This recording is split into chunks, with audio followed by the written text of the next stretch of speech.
Onivia, League of Legends highlights. Perhaps in the bot lane, looks like it. Yeah.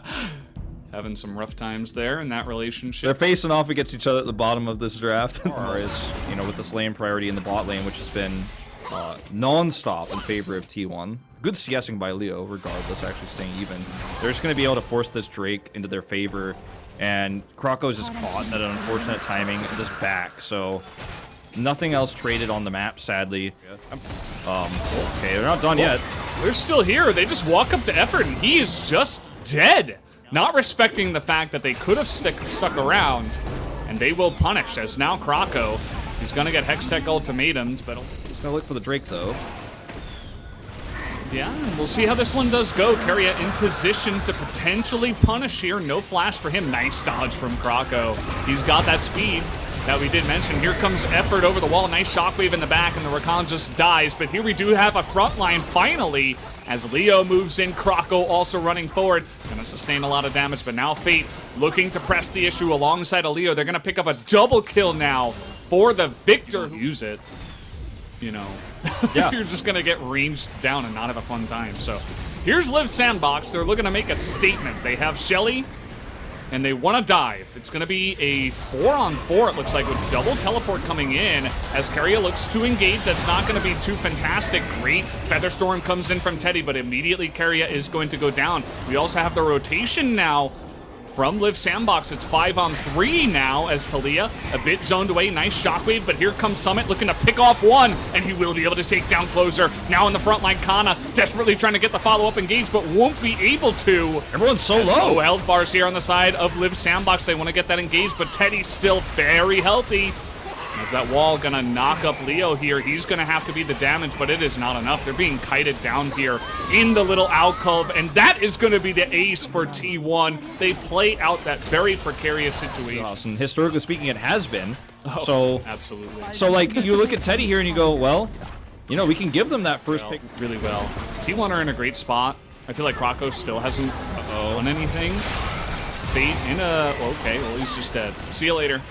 He didn't have flash, actually. That was about 10 seconds away from having flash. And Keria notes it and takes him down. Yeah, really, really good communication on T1 side.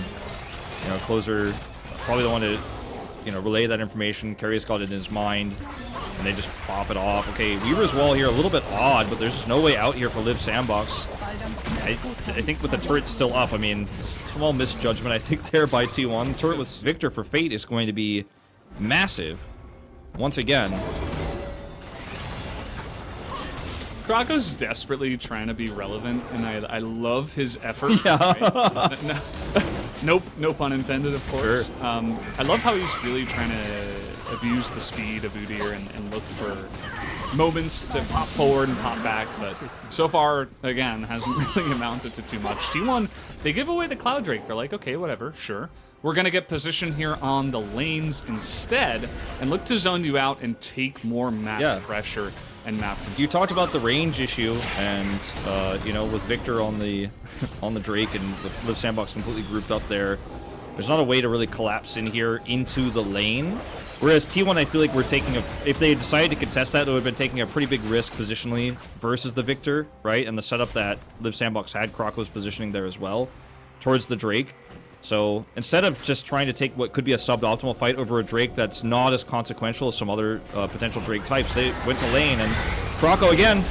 Uh-oh, again, here we go. Oh, man, just ulted under turret. We see it twice now in a row. The flash from Keria, maybe a little bit overzealous, as even Teddy is going to get low from that. Closer. So Liiv SANDBOX have a long distance to traverse before they can even try to contest this. It's already at half health. This feels so disastrous, so desperate. Gotta go. They have Meganar here. They're going to try to get on top of Closer. Leo into the backline. They take out Closer, and a great follow-up here from the side of Liiv SANDBOX. But where is the damage? Krako is alone, and that wall was just immaculate. It kept all 4 other members of Liiv SANDBOX zoned away and not able to follow up. Yeah, this Talia pick has been fantastic for Cuz. Great debut game here for 2021.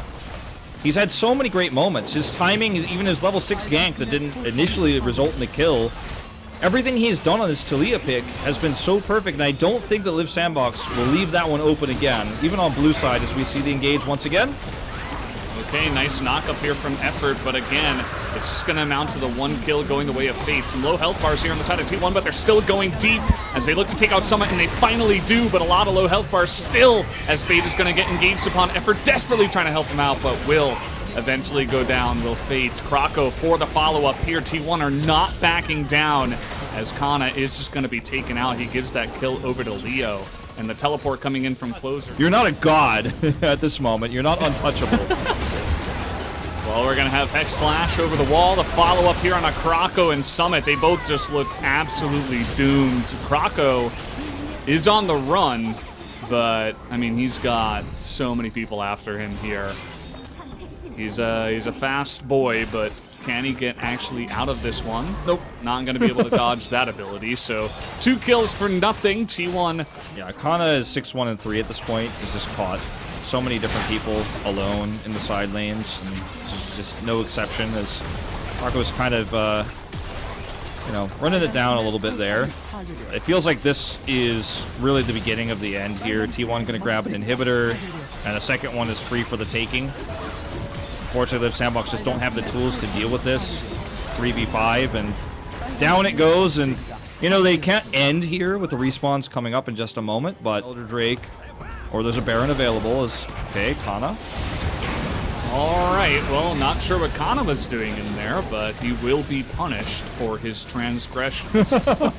You shouldn't be there alone in the enemy jungle. I mean, we've talked about how we're not a big fan of Rakan, but at least he can do stuff like that. 5v1. I like Rakan, just in this case, it feels like it's so limiting, you know? Taliyah up, and let's see what happens. Like, and then the follow-up is, of course, just a picture of Shock Pikachu.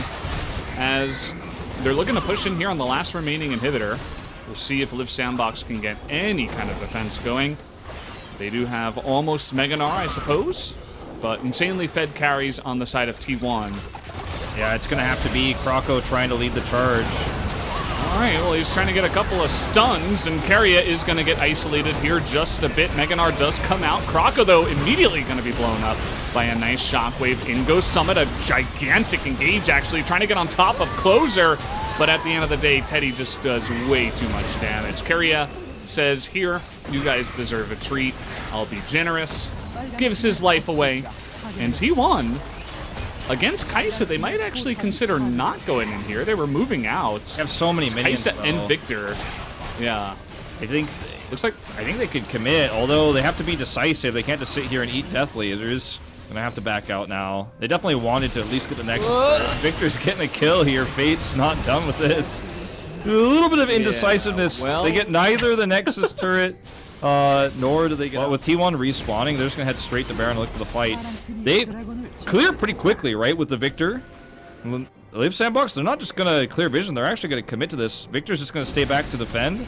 This is risky, but you got to take risks when you're behind. TP's coming in. This is exactly what you do as a response. Kana, as the Camille fed at this point in time, he just totally ignores Fate, and that wasn't really the play.